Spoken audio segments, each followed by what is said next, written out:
Donc je vais faire assez court, et effectivement c'était trop court. Je crois que les collègues avaient vraiment envie de partager leur expérience, et il y avait encore plein de choses à dire, donc je vais essayer de, sans trahir leur pensée, de vous faire part des 5 points qui ont vraiment marqué les différentes interventions. Donc concernant les outils, on a insisté sur, premier temps, l'aspect important de la lisibilité des documents, c'est-à-dire que ce soit les bulletins, que ce soit les... c'est bon. Que ce soit les bulletins, tous les documents qui sont donnés et aux élèves et aux parents, d'avoir une vraie lisibilité de ces documents et pas tomber parfois dans des discours soit trop jargonneux, soit trop compliqués. Donc premier point, la lisibilité. Deuxième point, qui est lié, tout est lié, sur l'aspect chronophage de ces dispositifs sur notation chiffrée, qui se traduisent parfois par des usines à cases, voilà, où il y a toute une série d'items à remplir ou à cocher. Et ça, c'est un écueil dans lequel il faudrait éviter de tomber forcément. Troisième point, et qui est très lié à nos sens, sur la notion de ciblage, le fait de choisir. Je crois qu'aujourd'hui, et dans l'esprit des programmes, on ne peut pas tout faire.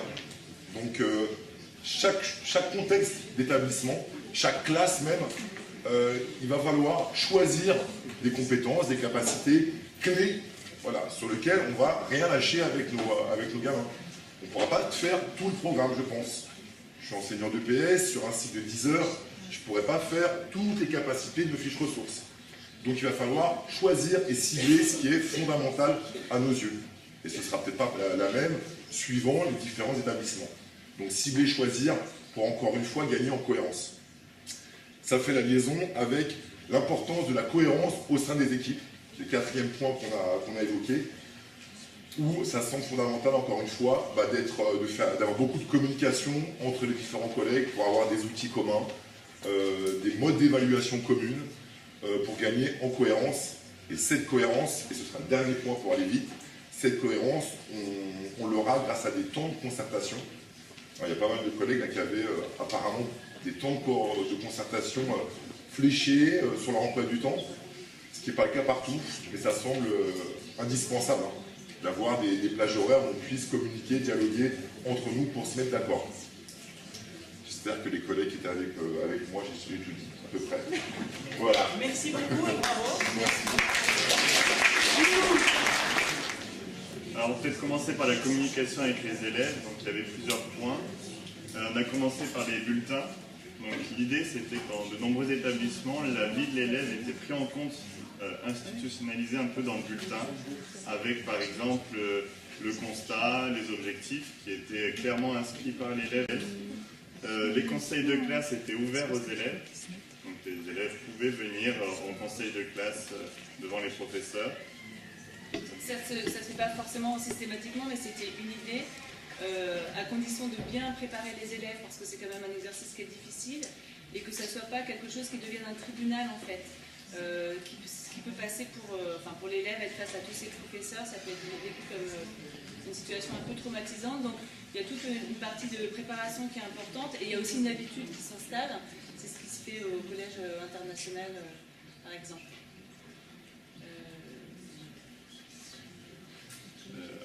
Donc tu vois, avec les élèves qui travaillent sur l'auto-évaluation, en sachant que ces élèves seront aussi un relais quand ils rentreront chez eux, non seulement pour expliquer l'apprentissage et l'évaluation par compétences, mais aussi voilà, pour aider à savoir où en est son enfant. Il faut que lui soit capable aussi de s'auto-évaluer pour en discuter. Donc une transparence dans la pédagogie aussi de la part des professeurs, que ce soit clair. Ensuite, il y a les temps aussi de concertation avec les collègues qui sont extrêmement importants. Dans les établissements où ce temps n'a pas pu avoir lieu, ça a en fait pu faire échouer ou en tout cas mal se terminer le projet de classe par compétences.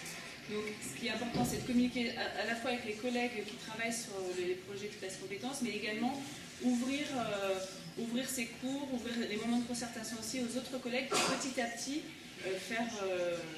généraliser cette pratique et l'ouvrir aussi aux collègues qui n'étaient pas forcément partants au départ, parce que c'est une des choses qu'on a évoquées, c'est le fait que on a quand même certains collègues tous refusent, qui ne voient pas l'intérêt d'évaluer par compétences, qui voient plutôt que des inconvénients comme la perte de temps, le fait de démultiplier toutes les tâches, etc.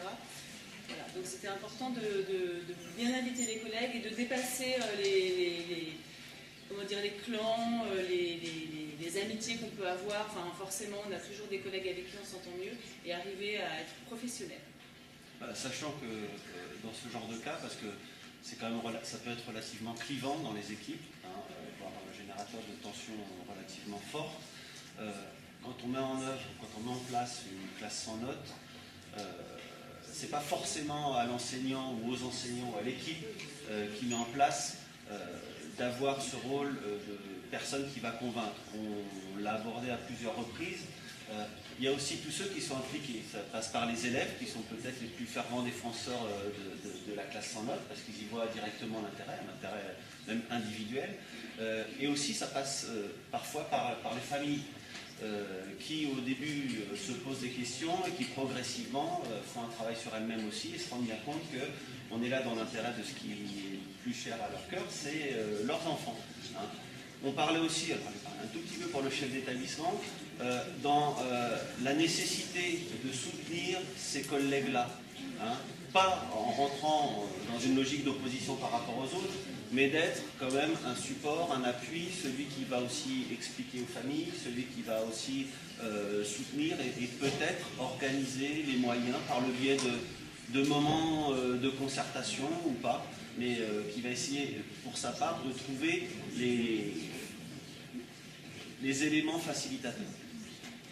Voilà pour les familles, donc on n'estimait pas nécessaire qu'il y ait une communication en amont, ça peut même être un problème ensuite. Donc c'est-à-dire qu'une fois que les élèves sont rentrés dans leur classe sans notes,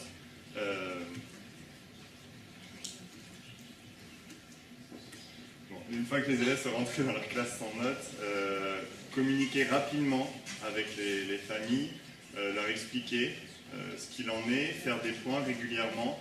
Il y a des moments importants, le premier conseil de classe, les premiers bulletins, faire des bilans avec eux réguliers, les recevoir alors quand ils le souhaitent et qu'ils en ont besoin. C'est grâce à ça aussi que ça va fonctionner parce qu'il y a certaines familles qui vont être très réfractaires. Pourquoi pas faire témoigner d'anciennes familles réfractaires qui finalement ont dit que c'était peut-être pas une mauvaise chose. Donc rapidement et régulièrement. Alors, oui. Par rapport à ça, juste pour revenir sur les outils, je pense qu'aujourd'hui on a un outil qui est un outil intéressant. Ce contre quoi il faut lutter, c'est l'isolement. L'isolement, parce qu'on se sent bien seul quand on n'est que quelques-uns dans une équipe. On va devoir prendre une position, prendre parti, expliciter. Moi, nous, on a échangé en aparté, c'était très bien, certains de nos outils. Je pense qu'il faudrait systématiser ce genre d'échange de pratiques pour éviter tout simplement, comme je le disais tout à l'heure en fumant la clope, de réinventer l'eau tiède. Il y a des choses qui sont déjà faites, qui ont déjà été discutées, qui sont évaluées, dont on a pu aussi, je dirais, affiner les choses. C'est quelque chose de super important et qui peut faire gagner du temps. Et quand on est dans une équipe où il va falloir communiquer, informer, rendre compte de l'utilité d'un tel dispositif, il n'est pas inopportun aussi, peut-être, d'inviter certains d'entre vous à venir faire un retour d'expérience, un témoignage avec des membres de l'équipe, mais aussi peut-être avec des parents. Ce serait peut-être aussi un moyen de gagner un temps précieux, en tout cas de montrer qu'on n'est pas les seuls dans notre établissement à faire ça. Sinon, le dernier point qu'on a abordé, c'était par rapport aux classes de 3e, le fait d'idée de comment faire avec ce niveau particulièrement, donc par rapport à l'orientation et aux examens. Donc, on a donné l'exemple de certains collègues qui évaluent déjà dans toutes les classes, que ce soit des classes évaluées par compétences ou des classes classiques, qui évaluent déjà par compétences et qui utilisent juste la note au moment du conseil de classe, parce qu'il y a une transposition sur sa coche, on peut avoir une traduction en note des compétences. Et ça paraît quand même nécessaire au niveau de la classe de 3e, ne serait-ce que pour l'orientation et puis pour les préparer à l'examen. Voilà, merci. On a travaillé autour des outils à mettre en œuvre pour la classe sans notes. Et finalement, on a dégagé 4 points forts et parlé de plein de choses autres que les outils. Donc la première idée, c'était que quand on s'engage dans ce type de démarche, il faut un lien fort avec le premier degré et aussi avec les familles et les élèves. Voilà, c'était une première idée forte. Deuxième idée, que quand on allait mettre en œuvre ce travail, il allait falloir induire une démarche de collaboration entre les équipes et d'harmonisation des pratiques. Et là, on s'est beaucoup posé la question de quelles compétences évaluer, avec quel outil. Donc on a beaucoup parlé d'outils sacoche. Et finalement, il y a des collègues qui étaient déjà entrés dans le projet et qui nous ont dit finalement, il ne faut pas se poser la question de quelles compétences évaluer en premier. Il faut monter un projet sur une classe et les compétences transdisciplinaires en découleront. Donc finalement, on a remis la dialectique sur ses pieds un petit peu. Voilà. Et un dernier point, c'était que finalement, tout ça posait la question de l'évaluation. Voilà, en ce moment, on s'interroge beaucoup sur qu'évaluer, comment évaluer. Alors, on a parlé du problème du retour des notes en 3e, de à quel moment rebasculer en classe notée ou pas rebasculer en classe notée. Et finalement, il y a des pratiques très différentes dans l'académie et c'est ce qui fait la richesse. Voilà.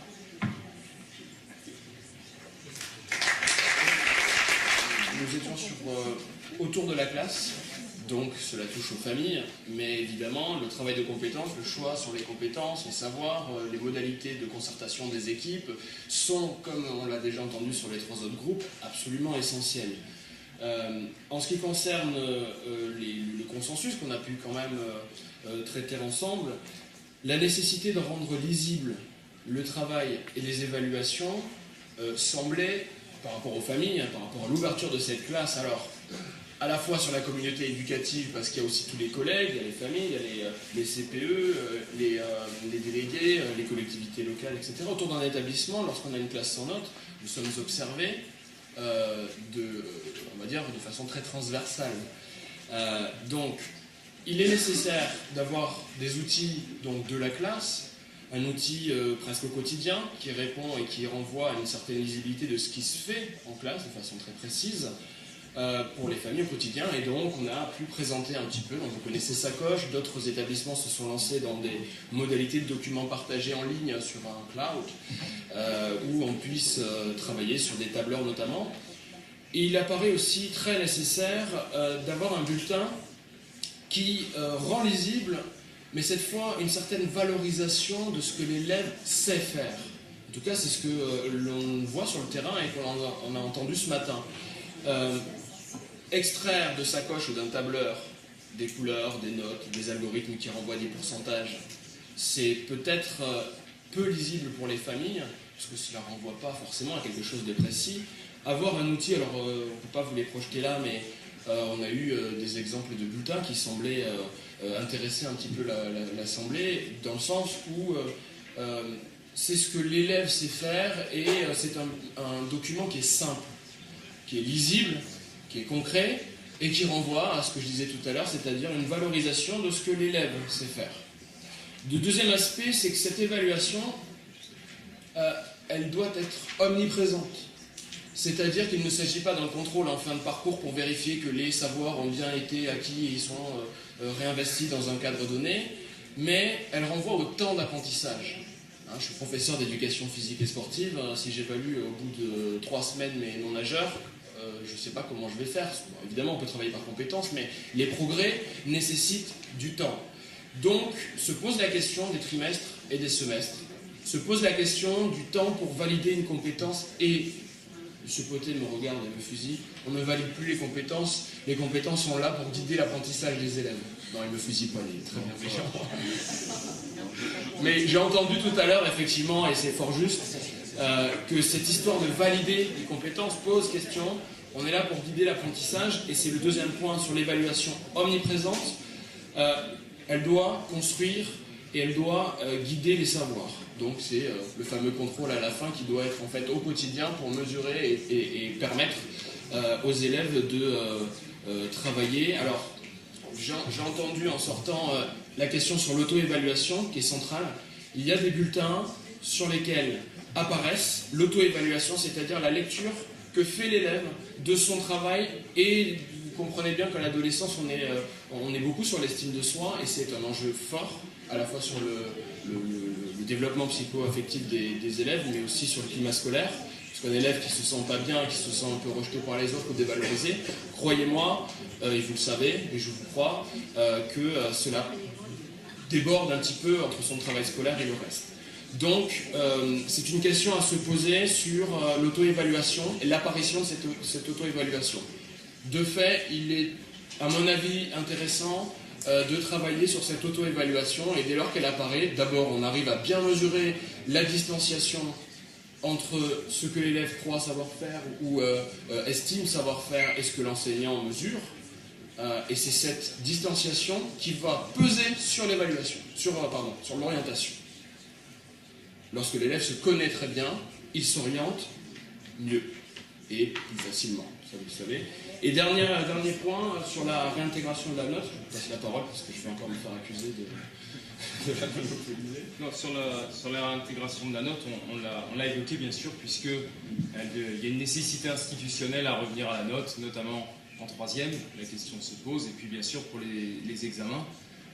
On l'a peu évoqué, une piste éventuelle étant de réintroduire progressivement la note, éventuellement en demandant, on ne l'a pas évoqué mais je le dis ici, en demandant clairement à l'élève sur une évaluation ce que lui se serait mis comme note. Ça peut être une façon de revenir à la note. Je reviens sur 2 points qu'on avait évoqués aussi, assez concrets, sur les couleurs, parce qu'on m'a dit, nous on a remplacé par des couleurs. Alors, c'était la difficulté de remplacer une note par une couleur verte et une couleur rouge, c'est qu'on se retrouve à nouveau dans un système binaire. On va avoir ceux qui ont réussi et ceux qui n'ont pas réussi, et si on voit que du rouge sur un bulletin, c'est un petit peu dévalorisant. Donc c'est ce que tu disais, il faut essayer de trouver une forme d'évaluation positive qui ne passe pas nécessairement par une couleur aussi forte que le rouge par exemple. Et puis la notion de temps pour construire les savoirs, on en a discuté aussi, elle est importante. On a parlé du trimestre qui est une nécessité, qui est une division institutionnelle mais qui ne correspond pas forcément au rythme de l'élève. Certains élèves sont en difficulté au bout d'un mois et c'est toujours délicat d'attendre décembre pour s'en rendre compte du point de vue institutionnel avec un conseil de classe. Et finalement, ce que pose la question de l'évaluation et la question des bulletins qu'on a évoqués, de tous ces outils, repose la tenue des conseils de classe, la façon dont ils se tiennent et aussi la façon dont doivent évoluer les pratiques des enseignants pour avoir une évaluation qui soit la plus juste possible et puis la plus bienveillante. J'en profite pour terminer sur ce point-là. Il existe actuellement un groupe de travail académique sur les conseils de classe autrement, donc qui sont animés par, certains d'entre vous en font partie, qui sont animés par Lucie Dumoulin qui est ici. La publication ne devrait pas forcément tarder, dans quelques mois, semaines. Formidable, dans quelques semaines, donc quelques jours peut-être. Il y a donc des établissements qui organisent le conseil de classe de façon radicalement différente que celle que l'on connaît culturellement dans nos écoles.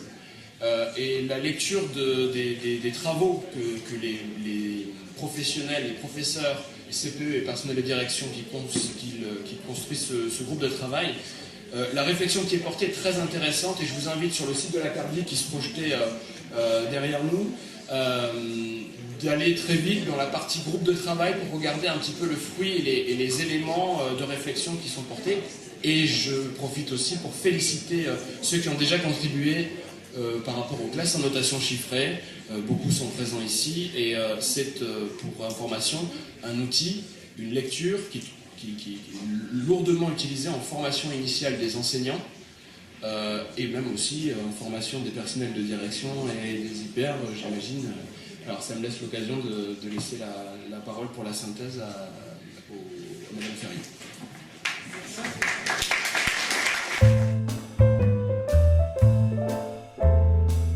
On arrive au terme de cette première étape sur le travail que nous entreprenons sur les classes en notation chiffrée. Pourquoi je dis première étape? Parce qu'en fait, comme je l'ai rappelé tout à l'heure, cette demi-journée, elle a pris naissance lors d'une rencontre précédente, lors d'une journée de l'innovation académique à la demande des acteurs. Donc on n'avait jamais, et c'est une première, décidé de prendre un moment de travail pluricatégoriel en invitant à la fois des enseignants et des chefs d'établissement à essayer de discuter des problèmes qui se posaient sur les projets qu'ils mettaient en œuvre.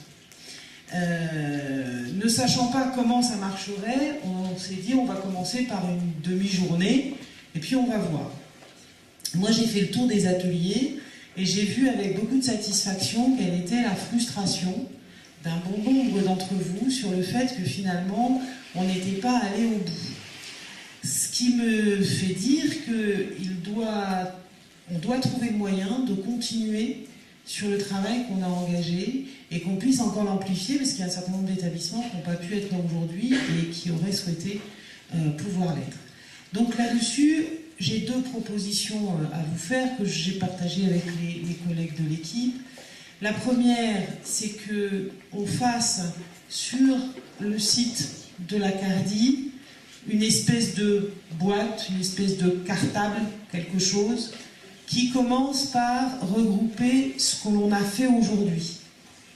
D'accord ? Et qui soit, j'ai envie de dire, le début des traces écrites d'un réseau qu'on pourrait peu à peu construire et constituer. Je pense que les réseaux, ça ne se décrète pas. Les réseaux, ça existe à un moment donné quand on fait le bilan qu'il y a effectivement des choses qui se partagent.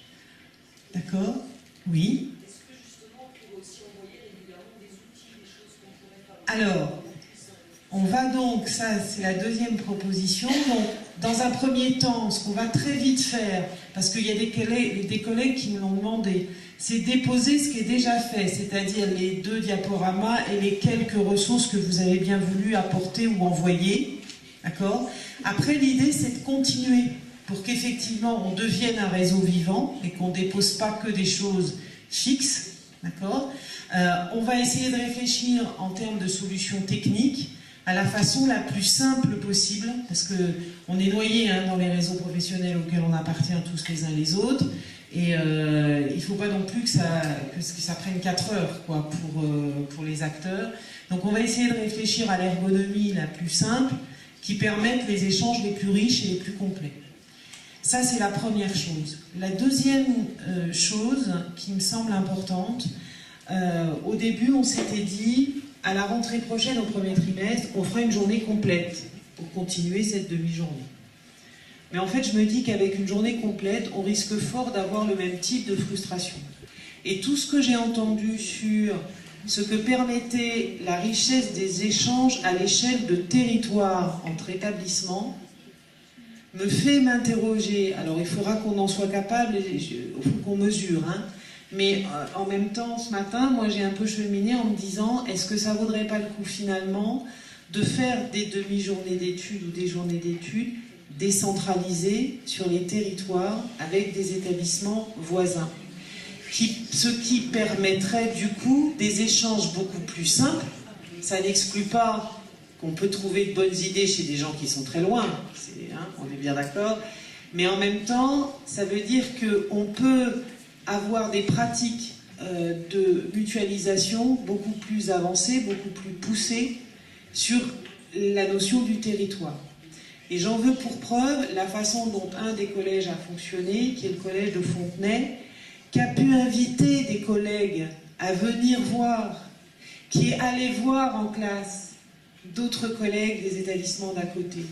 Et ça, je pense, alors on parlait tout à l'heure de formation entre pairs, c'est même plus de la formation entre pairs, c'est du développement professionnel comme il n'en existe pas de plus efficace. C'est-à-dire que avoir un réseau dans lequel chacun à son tour, on est celui qui agit ou on est celui qui a la position de ce qu'on appelle à la Cardi l'ami critique, pour moi, je pense que c'est une vraie bonne manière de faire avancer les choses, de se rendre compte aussi, d'apprendre à cultiver aussi au niveau des enseignants le statut de l'erreur, parce qu'on peut difficilement le faire jouer par les élèves, et continuer à fonctionner comme s'il fallait toujours qu'on soit parfait.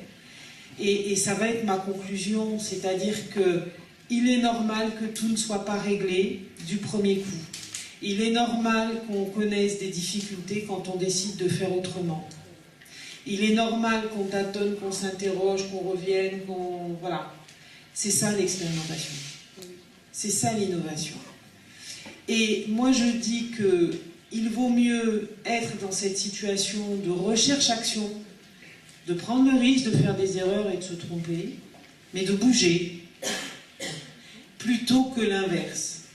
Et je dis souvent à certains collègues ou dans certaines assemblées que je ne suis pas tout à fait d'accord avec le fait que ce sont toujours les gens qui prennent des risques, qui osent essayer de changer un certain nombre de réalités qui ne sont pas très satisfaisantes, parce que quand même les échecs massifs de toujours les mêmes élèves dont je parlais tout à l'heure, c'est pas très satisfaisant. C'est toujours à ces gens-là qu'on demande des comptes. Ne vous laissez pas faire. Oui, vous réussissez des choses formidables dans les classes en notation chiffrée. Oui. Et il faut le dire haut et fort.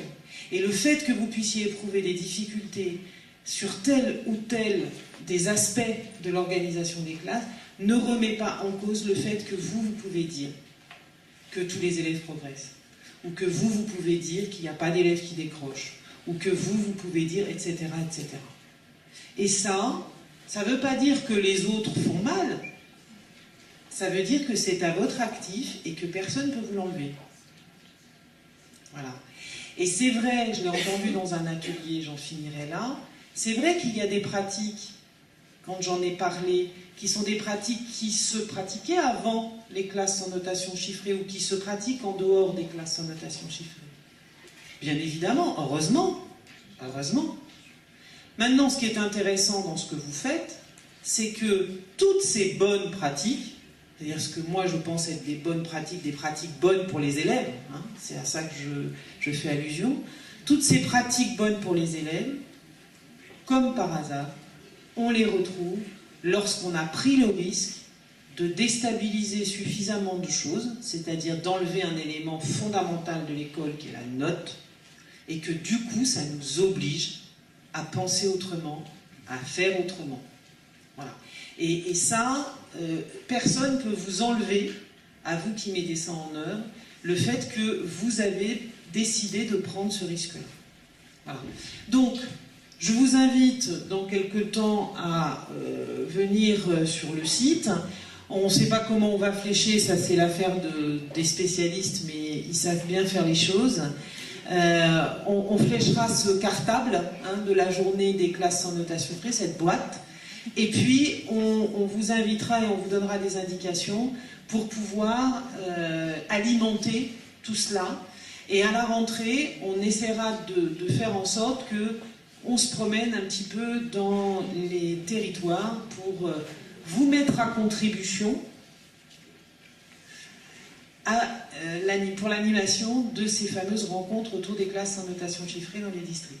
Vous avez bien entendu, j'ai bien dit, pour vous mettre à contribution dans l'animation des classes sans notation chiffrée. Oui. Alors, il y a déjà, sur le site de la CARLI, sur ces classes en notation chiffrée, il y a déjà des ressources, il y a des monographies qui ont été écrites par des collègues et qui sont dessus, il y a des outils de groupe de travail, il y a déjà des choses, vous pouvez y aller. Et puis, dernière chose qu'on vous a préparée aussi, et qui sera dans ce cartable, c'est une bibliographie d'un certain nombre de choses concernant l'évaluation et qui vont dans le sens et qui peuvent vous aider, si vous discutez avec un certain nombre de collègues, à avoir des argumentaires construits. Voilà. Est-ce que j'ai oublié quelque chose? Je parle sous contrôle. Oui, une demande de Marianne. Les gens qui sont venus à la tribune, s'ils peuvent remplir le Ah oui, tous ceux qui ont, voilà, pour qu'on puisse vous faire apparaître dans le film, il y aurait une autorisation d'image à nous remplir absolument avant de partir, s'il vous plaît. On vous remercie. Oui. Est-ce que vous pouvez me confirmer ce que vous avez dit tout à l'heure concernant le fait que les élèves qui nous adressent Alors, à disposition pour qu'on puisse se retrouver parce qu'on a fait l'occasion d'avoir des contacts? Tout à fait. Mais ce qu'on va faire, c'est que, alors déjà, systématiquement, les noms des établissements vont apparaître. Si vous en êtes d'accord, puisque vous nous avez envoyé vos adresses mail au moment de l'inscription, mais il manque quand même les adresses mail des gens qui se sont rajoutés. Mais peu importe. En tout cas, si vous en êtes d'accord, les adresses mail des gens qui avaient été communiquées au moment de l'inscription, elles peuvent être quelque part dans cette boîte, il n'y a pas de problème. Et ça serait bien parce que ça vous permettrait de... Maintenant, je ne sais pas si vos noms, avec assez créteil derrière, vont vous dire quelque chose les uns les autres, mais peut-être que oui. Enfin, peu importe. C'est pas grave. C'est pas grave. En tout cas, il y aura l'ensemble des établissements. Ça va vous permettre de repérer qui étaient de la même commune que vous. Et puis, les noms des gens, si vous les connaissez, tant mieux. Si vous les connaissez pas, c'est pas grave. Est-ce qu'il y a des oppositions à ça? Non, mais on a le droit de pouvoir mettre son adresse mail sur un site. On essaiera de trouver une solution pratique pour que vous ayez l'information la plus précise possible en fonction de ce que vous cherchez. Voilà. Mais ça va se construire petit à petit. C'est-à-dire que comme on nous a demandé un certain nombre d'éléments tout de suite, on va tout de suite mettre sur le site un certain nombre de choses. Puis après, on va construire au fur et à mesure. Voilà. Est-ce qu'il y a d'autres questions ? Mais en tout cas, on vous remercie beaucoup d'avoir fait de cette première un moment réussi, un moment de partage riche. Et puis, on vous souhaite d'excellentes vacances et on vous dit à la rentrée.